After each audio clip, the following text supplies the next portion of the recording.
खाटू श्याम कुंड का अद्भुत रहस्य, सच जानकर हैरान रह जाएंगे। दोस्तों, आज मैं आपको एक ऐसी कहानी सुनाने जा रहा हूं जो सिर्फ कहानी नहीं है, ये आस्था है, ये विश्वास है, ये उन लाखों करोड़ों लोगों के दिलों की धड़कन है जो हर साल राजस्थान के सीकर जिले के उस छोटे से कस्बे खाटू में जाते हैं और अपने आंसुओं को उस पवित्र कुंड के जल में बहा देते हैं। खाटू श्याम जी का नाम सुनते ही मन में एक अजीब सी शांति आ जाती है, एक ऐसी शांति जो शब्दों में बयान नहीं होती, एक ऐसा सुकून जो सिर्फ वही महसूस कर सकता है जिसने कभी सच्चे दिल से उनका नाम लिया हो। लेकिन आज हम सिर्फ मंदिर की बात नहीं करेंगे, आज हम उस कुंड की बात करेंगे जो मंदिर के पास स्थित है और जिसे श्याम कुंड कहते हैं। वो कुंड जिसके बारे में कहा जाता है कि इसका जल साधारण नहीं है, इसका जल चमत्कारी है, इसका जल वर्षों से लोगों की पीड़ा हर रहा है, उनके रोग मिटा रहा है, उनके टूटे दिलों को जोड़ रहा है। और इस कुंड के पीछे एक ऐसी कहानी है जो आज तक पूरी तरह किसी किताब में नहीं लिखी गई, एक ऐसी कहानी जिसमें बलिदान है, प्रेम है, विश्वास है और एक ऐसा वरदान है जो युगों युगों तक अमर रहेगा। तो आइए, बैठ जाइए, आंखें बंद कर लीजिए एक पल के लिए और मन में श्याम बाबा का नाम लेकर इस यात्रा पर चलिए। ये यात्रा सिर्फ खाटू की नहीं है, ये यात्रा आपके अंदर की है। जय श्री श्याम। नमस्कार प्यारे दर्शकों, मैं अर्जुन एक बार फिर आपका हार्दिक स्वागत करता हूं आपके अपने चैनल विद्या ज्ञान सागर में। दोस्तों, आज हम एक नई कहानी और एक नया वीडियो लेकर आपकी सेवा में उपस्थित हुए हैं। आज की कथा अत्यंत ज्ञानवर्धक और प्रेरणादायक है। कथा शुरू करने से पहले आपसे एक विनम्र निवेदन है। शास्त्रों में कहा गया है कि अधूरी छोड़ी गई कथा दुख और पाप का कारण बनती है, इसलिए इसे अंत तक अवश्य सुने। और अगर आप अपनी माँ से सच्चा प्रेम करते हैं तो इस वीडियो को लाइक करें, हमारे चैनल को सब्सक्राइब करें और कमेंट में माँ लिखकर अपना समर्थन दें। तो आइए, बिना किसी विलंब के आरंभ करते हैं आज की प्रेरणादायक कथा। बात उस समय की है जब धरती पर धर्म और अधर्म के बीच महायुद्ध छिड़ने वाला था। कुरुक्षेत्र का मैदान तैयार हो रहा था। लाखों योद्धा अपने अपने अखाड़ों में युद्धाभ्यास कर रहे थे। पांडव और कौरव दोनों पक्षों के राजा महाराजा अपनी अपनी सेनाएं जुटा रहे थे। लेकिन उस समय एक ऐसा वीर था जो न पांडवों की सेना में था न कौरवों की सेना में। वो एकाकी था, अकेला था, लेकिन उसके भीतर इतना पराक्रम था, इतनी शक्ति थी कि अगर वो किसी एक पक्ष की ओर से लड़ता तो युद्ध का परिणाम उसी दिन तय हो जाता। उस वीर का नाम था बर्बरीक। बर्बरीक घटोत्कच के पुत्र थे और घटोत्कच भीम के पुत्र थे, यानी बर्बरीक पांडवों के वंशज थे। लेकिन उनकी माता मौरवी एक नागकन्या थी, जिनके कारण बर्बरीक में दैवीय शक्तियां भी थी। बर्बरीक बचपन से ही असाधारण थे। जब अन्य बच्चे खेल रहे होते थे, बर्बरीक तपस्या करते थे। जब अन्य युवक शस्त्र विद्या सीख रहे होते थे, बर्बरीक ने पहले ही सभी विद्याएं हासिल कर ली थी। उन्होंने भगवान शिव की घोर तपस्या की। महादेव इस बालक की लगन से इतने प्रसन्न हुए कि उन्होंने बर्बरीक को 3 दिव्य बाण प्रदान किए। ये कोई साधारण बाण नहीं थे, ये तीनों बाण मिलकर पूरे ब्रह्मांड को भस्म कर सकते थे। पहला बाण उन सभी लोगों को चिन्हित कर देता था जिन्हें नष्ट करना हो। दूसरा बाण उन सभी चीजों को चिन्हित कर देता था जिन्हें बचाना हो। और तीसरा बाण वो सब कुछ समाप्त कर देता था जिस पर पहले 2 बाण लगे हों। इन 3 बाणों के साथ बर्बरीक अकेले ही पूरे महाभारत युद्ध को एक पल में समाप्त कर सकते थे। जब बर्बरीक को पता चला कि कुरुक्षेत्र में महायुद्ध होने वाला है तो उनके भीतर का क्षत्रिय जाग उठा। वे युद्ध में भाग लेना चाहते थे, लेकिन उनकी माता ने उनसे एक वचन मांगा था। माता मौरवी ने कहा था, बेटा, अगर कभी युद्ध में जाओ तो हमेशा उस पक्ष की ओर से लड़ना जो हारता दिख रहा हो। ये एक मां का वचन था और बर्बरीक ने वो वचन स्वीकार कर लिया था। लेकिन ये वचन अपने आप में एक ऐसा जाल था जो किसी को नहीं दिखता था। सोचिए, अगर बर्बरीक हारते पक्ष की ओर से लड़े तो वो पक्ष जीतने लगेगा। फिर जब वो पक्ष जीतने लगेगा और दूसरा पक्ष हारने लगेगा तो बर्बरीक उस दूसरे पक्ष की ओर चले जाएंगे। इस तरह बर्बरीक बार बार पक्ष बदलते रहेंगे और युद्ध कभी खत्म नहीं होगा। ये बात भगवान श्री कृष्ण समझ गए थे और इसीलिए वे बर्बरीक के पास गए। कुरुक्षेत्र की ओर जाते हुए बर्बरीक एक घोड़े पर सवार थे जिसका रंग नीला था। उनके कंधे पर तूणीर था जिसमें वे 3 दिव्य बाण रखे थे। उनके चेहरे पर न तो भय था न घमंड, बस एक शांत दृढ़ता थी जो किसी सच्चे योद्धा की निशानी होती है। रास्ते में एक वृद्ध ब्राह्मण उनके सामने आ गया। सफेद वस्त्र, झुकी कमर, हाथ में लकड़ी की छड़ी, आंखों में एक अजीब सी चमक जो किसी साधारण वृद्ध की नहीं हो सकती थी। उस वृद्ध ने बर्बरीक से पूछा, वीर, कहाँ जा रहे हो? बर्बरीक ने विनम्रता से उत्तर दिया, हे ब्राह्मण देव, कुरुक्षेत्र के महायुद्ध में भाग लेने जा रहा हूं। वृद्ध ने मुस्कुराते हुए कहा, और तुम्हारे पास क्या शस्त्र हैं? बर्बरीक ने गर्व से कहा, मेरे पास 3 दिव्य बाण हैं जो स्वयं महादेव ने दिए हैं। वृद्ध ने हंसते हुए कहा, सिर्फ 3 बाण? और तुम महाभारत युद्ध में जाना चाहते हो? यह तो हास्यास्पद बात है। बर्बरीक के भीतर का क्षत्रिय जाग उठा। उन्होंने कहा, ब्राह्मण देव, इन 3 बाणों की शक्ति आप नहीं जानते। ये 3 बाण मिलकर क्षण भर में पूरे युद्ध को समाप्त कर सकते हैं। वृद्ध ने चुनौती दी, तो सिद्ध करो।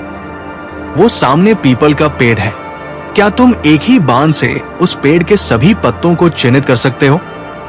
बर्बरीक ने आंखें बंद की, मन में महादेव का स्मरण किया और एक बाण छोड़ा। वो बाण हवा में घूमने लगा, हर पत्ते को चिन्हित करने लगा। एक के बाद एक सभी पत्तों पर निशान लगाता गया, लेकिन जो पत्ता उस वृद्ध के पैर के नीचे दबा था उस पर भी बाण का निशान लगने लगा। वृद्ध ने अपना पैर उठाया और बाण उस पत्ते पर जा लगा। बर्बरीक चौंके। उन्होंने समझा कि यह कोई साधारण ब्राह्मण नहीं है। फिर उस वृद्ध ने अपना असली रूप प्रकट किया। वो साक्षात भगवान श्री कृष्ण थे। पीले वस्त्र, मोरपंख, बांसुरी और वो मुस्कान जो ब्रह्मांड को अपने भीतर समेटे हुए थी। बर्बरीक ने तुरंत घुटने टेक दिए, उनकी आंखें भर आई। उन्होंने कहा, प्रभु, आप यहां क्यों आए? श्री कृष्ण ने गंभीर होकर कहा, बर्बरीक, तुम्हारी शक्ति अपार है, लेकिन तुम्हारे मां को दिए वचन के कारण तुम इस युद्ध को असंभव बना दोगे। तुम्हारा होना इस युद्ध को अनंत काल तक खींच देगा। धर्म की स्थापना नहीं हो पाएगी। बर्बरीक ने पूछा, तो क्या मुझे युद्ध में नहीं जाना चाहिए? श्री कृष्ण ने एक पल रुककर कहा, नहीं बर्बरीक, मुझे तुमसे कुछ मांगना है। उस पल का वर्णन करना बहुत कठिन है। एक ओर सर्वशक्तिमान ईश्वर थे, दूसरी ओर एक ऐसा वीर था जो ईश्वर की महानता के सामने अपनी सारी शक्ति लुटाने को तैयार था। श्री कृष्ण ने कहा, बर्बरीक, क्या तुम मुझे दान दे सकते हो? बर्बरीक ने हाथ जोड़कर कहा, प्रभु, मेरे पास जो भी है सब आपका है। श्री कृष्ण ने कहा, मुझे तुम्हारा शीश चाहिए। यह सुनकर पूरा वातावरण जैसे थम गया। पक्षी चुप हो गए, हवा रुक गई, पेड़ों के पत्ते स्थिर हो गए। बर्बरीक ने एक पल के लिए आंखें बंद की। उनके भीतर क्या चल रहा होगा इसकी कल्पना करना भी कठिन है। वे एक ऐसे वीर थे जो युद्ध में जाना चाहते थे, जो अपनी शक्ति का उपयोग करना चाहते थे, जो अपने पूर्वजों पांडवों की जीत देखना चाहते थे, लेकिन सामने भगवान स्वयं खड़े थे। बर्बरीक ने आंखें खोली। उनकी आंखों में आंसू थे, लेकिन उनके चेहरे पर एक अडिग दृढ़ता भी थी। उन्होंने कहा, प्रभु, आपने मांगा है तो मैं दूंगा, लेकिन मेरी एक अंतिम इच्छा है। श्री कृष्ण ने पूछा, क्या? बर्बरीक ने कहा, मैं इस महाभारत युद्ध को अपनी आंखों से देखना चाहता हूं। मैंने सारी जिंदगी युद्ध कला सीखी, लेकिन युग का सबसे महान युद्ध देखे बिना जाना चाहता हूं। क्या आप मुझे ये अवसर देंगे? श्री कृष्ण की आंखें भर आई। वे जानते थे कि ये वीर कोई साधारण नहीं है, ये महान है, इसका त्याग अमर रहेगा। श्री कृष्ण ने कहा, तथास्तु, और इसके साथ एक और वरदान देता हूं। कलयुग में तुम्हारी पूजा होगी, तुम्हारा नाम लेने से लोगों के दुख दूर होंगे, तुम श्याम के नाम से जाने जाओगे, हारे हुए लोगों के तुम सहारे बनोगे, जो निर्बल हैं, जिनका कोई नहीं, उनके तुम अपने बनोगे। और फिर बर्बरीक ने वो किया जो सदियों सदियों तक याद किया जाएगा। उन्होंने अपनी तलवार उठाई और एक ही वार में अपना शीश अपने हाथों से काट दिया, लेकिन उनके कटे हुए शीश की आंखें बंद नहीं हुई, वे खुली रहीं, और उन खुली आंखों ने उस पहाड़ की चोटी से पूरे महाभारत युद्ध को देखा। जब युद्ध समाप्त हुआ और पांडव जीत गए तो एक विवाद उठा। सभी योद्धाओं में इस बात को लेकर तर्क वितर्क होने लगा कि इस युद्ध में जीत का सबसे बड़ा श्रेय किसे जाता है। भीम ने कहा उनकी गदा ने सबसे ज्यादा शत्रुओं को मारा। अर्जुन ने कहा उनके बाणों ने युद्ध का पासा पलट दिया। अन्य योद्धाओं ने भी अपने अपने दावे किए। श्री कृष्ण ने कहा, इस विवाद का एकमात्र निष्पक्ष साक्षी है बर्बरीक का शीश, वही बताएगा। बर्बरीक के शीश से पूछा गया और बर्बरीक ने कहा, मैंने पूरा युद्ध देखा है। इस युद्ध में न भीम जीते न अर्जुन जीते। इस युद्ध में एकमात्र श्री कृष्ण की योजना, श्री कृष्ण की नीति और श्री कृष्ण का सुदर्शन चक्र जीता। उनका सुदर्शन चक्र ही चारों ओर घूमता रहा और शत्रुओं का नाश करता रहा। बाकी सब तो उनके हाथ की कठपुतली थे। ये सुनकर सभी योद्धाओं के अहंकार चूर चूर हो गए और श्री कृष्ण ने बर्बरीक के शीश को नमन किया। उसके बाद श्री कृष्ण ने बर्बरीक के शीश को अमृत से सींचा और वो शीश रुमा नदी के किनारे प्रतिष्ठित हो गया। महाभारत युद्ध के बाद हजारों साल बीत गए। कलयुग आया, धरती का चेहरा बदल गया। जंगल उग आए, नगर बने और मिट गए। नदियों ने अपने रास्ते बदले, लेकिन बर्बरीक का वह दिव्य शीश धरती के किसी कोने में था, सुरक्षित था, क्योंकि उस पर श्री कृष्ण का आशीर्वाद था। कलयुग के एक विशेष काल में राजस्थान की भूमि पर एक घटना घटी। एक ग्वाला था जिसका नाम था रूप सिंह चौहान। वो खाटू गांव के पास एक छोटी सी जमीन पर अपनी गायें चराता था। गरीब था, लेकिन ईमानदार था। हर रोज सुबह उठकर भगवान का नाम लेता था। जो मिलता था उसी में संतुष्ट रहता था। एक दिन उसकी एक गाय जिसका नाम था धवली हर रोज एक विशेष स्थान पर जाकर खड़ी हो जाती थी। उस स्थान पर वो गाय स्वयं ही दूध देने लगती थी। जमीन से दूध की धारा बहने लगती थी। रूप सिंह को यह बात अजीब लगी। वो उस स्थान के पास गया, जमीन खोदने लगा और तभी एक चमत्कार हुआ। जमीन के नीचे से एक दिव्य प्रकाश निकला और उस प्रकाश में एक शीश था। एक ऐसा शीश जिसकी आंखें खुली थी, जिसके चेहरे पर शांति थी, जो मुस्कुरा रहा था। रूप सिंह घबरा गया। वो भागने लगा, लेकिन तभी उसे एक आवाज सुनाई दी, एक मधुर आवाज, एक ऐसी आवाज जो कानों से नहीं सीधे दिल में उतरती है। वो आवाज बोली, रूप सिंह डरो मत, मैं बर्बरीक हूं, मैं खाटू श्याम हूं। मैंने तुम्हें इसलिए चुना क्योंकि तुम सच्चे हो, तुम्हारा दिल साफ है। मेरे शीश को उठाओ और एक मंदिर बनाओ। रूप सिंह ने कांपते हाथों से वह दिव्य शीश उठाया और उस रात से खाटू की धरती पर एक नई यात्रा शुरू हुई। खाटू में मंदिर बनने लगा। लेकिन इससे पहले की बात करते हैं उस कुंड की बात जो आज श्याम कुंड के नाम से जानी जाती है। जिस स्थान पर बर्बरीक का शीश मिला था, उसी के पास एक गड्ढा था। उस गड्ढे में जल था, लेकिन यह साधारण जल नहीं था। जब रूप सिंह ने उस शीश को उठाया तो उस गड्ढे का जल अचानक स्वयंभू हो उठा। जल का रंग बदलने लगा, पहले हल्का नीला, फिर स्वच्छ, और उस जल से एक अजीब सुगंध आने लगी। एक ऐसी सुगंध जो तन और मन दोनों को ताजगी देती है। रूप सिंह ने उस जल में हाथ डाला और उसी क्षण उसके उस हाथ का पुराना दर्द जो वर्षों से था गायब हो गया। वो जल चमत्कारी था।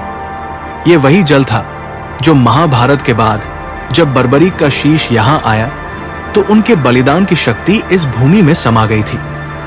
उनके त्याग की ऊर्जा इस जल में घुल गई थी। बाद में जब मंदिर का निर्माण हुआ तो उस कुंड को भी पवित्र किया गया।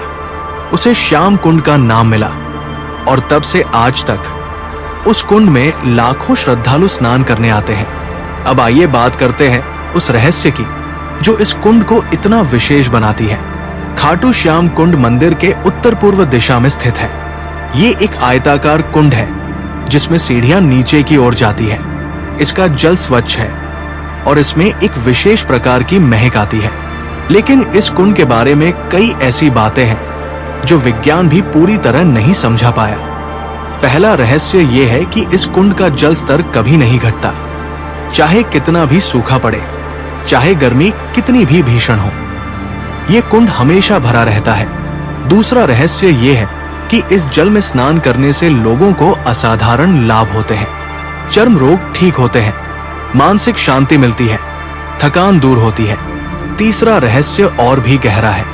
कहते हैं कि इस कुंड में जो व्यक्ति सच्चे मन से स्नान करता है और मन में कोई मनोकामना लेकर आता है, वो मनोकामना अवश्य पूरी होती है। लेकिन एक शर्त है, वो मनोकामना स्वार्थी नहीं होनी चाहिए, किसी का बुरा चाहने वाली नहीं होनी चाहिए। क्योंकि श्याम बाबा हारे हुए लोगों के देवता है, लेकिन वे न्यायी भी हैं। जो जायज मांगो वो मिलेगा, जो नाजायज मांगो वो नहीं मिलेगा। और यही इस कुंड का सबसे बड़ा चमत्कार है कि ये आपके दिल के दर्पण की तरह है। जो आप हैं वैसा ही यहां आकर आपको दिखता है। अब मैं आपको वो रहस्य बताता हूं जो इस पूरी कहानी का सबसे गहरा हिस्सा है। श्याम कुंड के बारे में एक पुरानी मान्यता है जो खाटू के बुजुर्ग पुजारी अपने शिष्यों को बताते आए हैं। वो ये है कि इस कुंड में बर्बरी की आत्मा का एक अंश सदा विद्यमान रहता है। जब बर्बरीक ने अपना शीश दिया था तो श्री कृष्ण ने उस शीश को अमृत से सींचा था। उस अमृत की कुछ बूंदें उस भूमि पर गिरी थी और उसी भूमि पर बाद में वो कुंड बना। इसीलिए इस कुंड के जल में वह दिव्य तत्व है जो बर्बरी के बलिदान की ऊर्जा से युक्त है। जब आप उस जल में उतरते हैं तो आप सिर्फ जल में नहीं उतरते, आप उस महान योद्धा के बलिदान को नमन करते हैं। आप उस त्याग को स्पर्श करते हैं और वो त्याग आपको कुछ देता है, शायद शक्ति, शायद साहस, शायद शांति। ये है खाटू श्याम कुंड का अद्भुत रहस्य। ये सिर्फ पानी नहीं है, ये एक महायोद्धा का बलिदान है, ये एक माँ का वचन है, ये एक देवता की करुणा है, ये लाखों करोड़ों श्रद्धालुओं की प्रार्थनाओं का संग्रह है। दोस्तों, इस कहानी को सुनते सुनते अगर आपकी आंखें नम हुई तो ये बर्बरीक का बलिदान आपके दिल तक पहुंचा। अगर आपके मन में एक बार भी ये ख्याल आया कि काश एक बार खाटू जाता, तो श्याम बाबा ने आपको बुलाया है। और अगर आप पहले से उनके भक्त हैं तो इस कहानी ने आपकी आस्था को और गहरा किया होगा। लेकिन इस सबसे परे इस कहानी का एक संदेश है जो हर इंसान के लिए है। बर्बरीक के पास सब कुछ था, शक्ति थी, पराक्रम था, 3 दिव्य बाण थे। वे चाहते तो युद्ध जीत सकते थे, लेकिन उन्होंने वह चुना जो सबसे कठिन था, त्याग। और उस त्याग के कारण वे अमर हो गए। और देखिए, श्याम बाबा हारे हुए लोगों के देवता है। अगर आप आज हारे हुए हैं, अगर आज आपको लग रहा है कि कोई नहीं है, तो एक काम करिए, बस मन में उनका नाम लीजिए, श्याम। बस इतना काफी है, क्योंकि उन्होंने वादा किया है, वे आएंगे हर बार। जय श्री श्याम। बोलो श्याम बाबा की जय। हारे का सहारा, श्याम हमारा।